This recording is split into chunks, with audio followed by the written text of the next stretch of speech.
Hey guys, so just here to talk a little bit about the rough country hidden winch plate system for the 2021 Ford Bronco.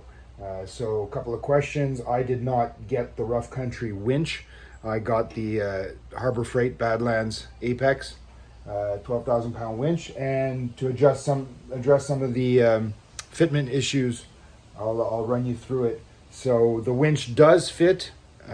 However, the clutch engagement to free spool or to winch will end up compressing one of your intercooler hoses.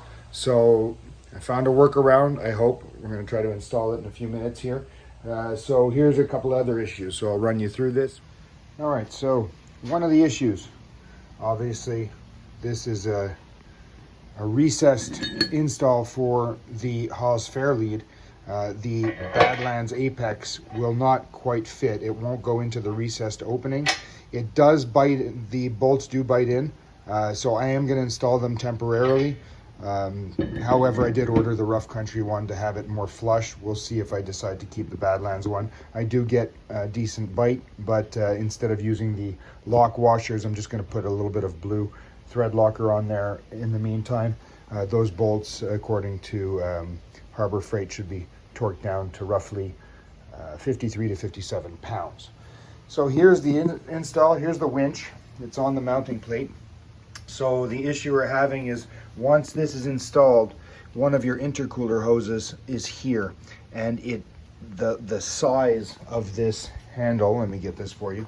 It's already been cut off. I'll explain that. So this would come in and kind of compress the underside of your intercooler hose. So you weren't even able, even though I can reach this, I wasn't able to engage it or disengage it. So it was on free spool. It's actually, engaged, and it would not move from here. So I tried a workaround. We're going to see if it works. It's one screw that holds this in from the side. And what I did is grew myself a set of cojones, and this is the original piece.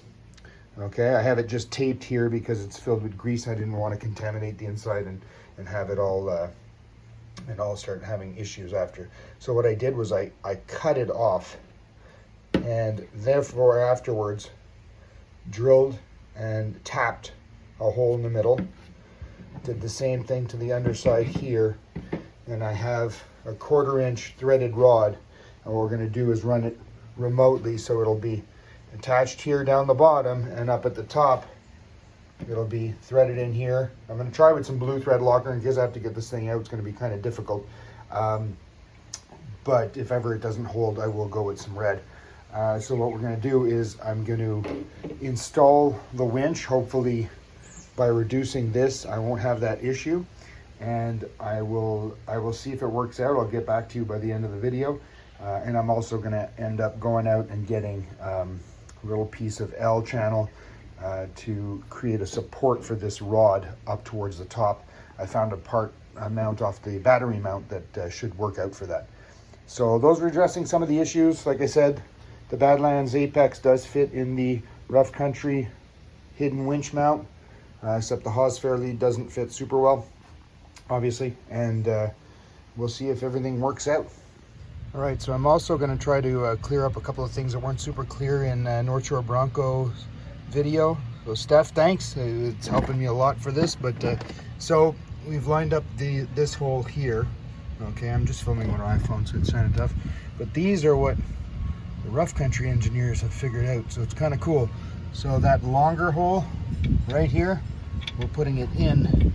We're going to come bolt it through there with one of these bolts. So I'll do that, and that's it. So as you can see, I just got it started. I had to use my hands here. I don't have tripods. I'm not a YouTuber. So that's it. So as soon as it's, connected slightly, then you don't even really have to hold anything. We'll just cinch this down, and we'll do the same thing on the other side. Okay, so the winch is just barely bolted on here. Just holding for a second. I'm going to reinstall the intercooler mounts, but I just wanted to show here. So if you can see the intercooler hose here, where it went down, that's our clutch. So I'm going to be able to, sorry, it's getting a little, as you can see, it's not crushing anymore, so that solution's worked. That hole is slightly offset from the hose. The only thing we're going to have to do is actually this cross member down here. So this metal piece over here, it's in line with the gear. We can see it here. I think you can see it right there, how it's kind of in line. If I went vertically, it's here. It doesn't show very well, but it's going to end up being able to come up right here. So this wiring harness is clipped in. I just unclipped it. I'm going to move it over. I'm going to zip tie it properly. I'm actually just going to drill a hole, a 1/4 inch hole for that threaded rod. That's going to help support it there. And then I'll make a second support up here. And then the handle will be right here. So it should work out quite nicely. I'm happy with how it's coming along. It hasn't been a big long thing. It's just, you know, have to figure out exactly where this thing's going to pass through. So continuation. All right, so a few more tips and tricks. So we have the intercooler mount here, the spacer installed. It's a metal spacer, and we had put them on. Steph, North Shore Bronco, had put them back on. I was trying to get the intercooler mount back on. I found it quite a bit easier to take this off, install it on the mount itself first. I mean, I'll probably even be able to do this with one hand. There we go. Squeeze it in there. Sorry, I'm underneath the truck. And then it goes on quite a bit easier. I'm gonna have to hold the intercooler while I'll have to hold the intercooler while I do it, but it actually twists on quite well. So that's a little easier to do. So I'm gonna just get this all bolted up on this side, and on the other side, I'll get back. So another thing is, just to mention, I am not quite sure what the torque specs are for the intercooler mount, but there were clearly blue thread locker on these. So I'm gonna put blue thread locker before I put them back. All right, guys, so here's an answer to the question I was asking. So we have, I just plugged in the wire down there for the wired version of the winch. And as you can see, the light is lit up for wired. And here, I'm just gonna let it droop down, but if I winch out, so now it's gonna be a little bit loose. Okay, here, I'll do it that way. So obviously it works. You know, now, if I unplug this, now it's no longer wired. The wire's still plugged in, right? So I can have it in the switch for wireless is on the winch. And here we go. Once again, I can have it both. Here, I'll winch out. So that's answering a question that I'm sure a few people may have had. So that'll be a great thing. Obviously, I can still get to it and plug it in, but if I want to keep it plugged in, I'll be able to just keep it all bunched up somewhere here and be able to plug it if my remote ever dies. So it works. Awesome.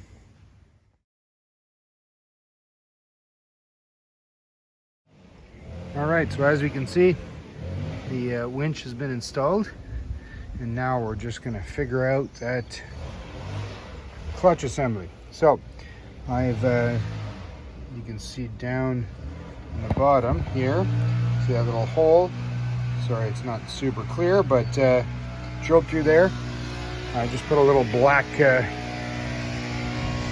rust-proof paint, and then installed a grommet in the top side of it. The bottom side I couldn't get to. I'd have to pull the whole winch out again. But I have a grommet in the top side. Now I'm going to thread my threaded rod down into there with a little bit of Loctite. Sorry, there's people doing their lawn behind me, the noise. And then once it's up here, I'm going to install the bracket here, make the bracket with another grommet, and it should all work out. All right, so here we are. Next step, I've threaded the rod down through the grommet. Don't know if we'll be able to see where it enters the winch down there. Sorry, it's just blurry. There we go. Some Loctite on that. It's coming up through that frame. And just fabricated the bracket.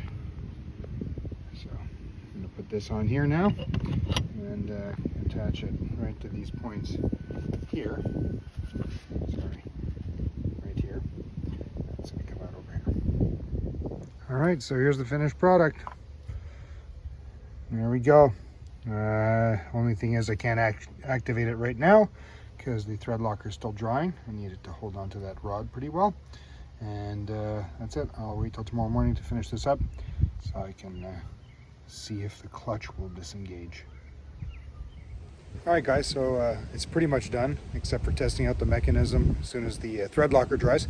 I just wanted to mention another thing. I had taken a measurement from the center of the fender to the ground before the truck had been moved. The original measurement before installing the winch was 38.75 inches and went down to 38.5. So dropped a 1/4 of an inch due to the weight of the winch. This is a Badlands non-Sasquatch. It's a manual 2.3 with 35s on it, no lift. I do have a 1-inch spacer lift, and now I'm gonna end up installing it in the front so that it gets me back a little bit of that height. All right, guys, so here's the final product. It did work, just not with the blue thread locker. So I had to go with the red. The blue would unscrew. So here's a little demonstration. So here we got the winch right now. It's in engage mode, so obviously it can't come out. We have our handle. There we go, disengage the clutch. And then I can pull the line out. Super easy. Awesomeness. So guys, I hope you found this video helpful, and if you liked the video, please like the video.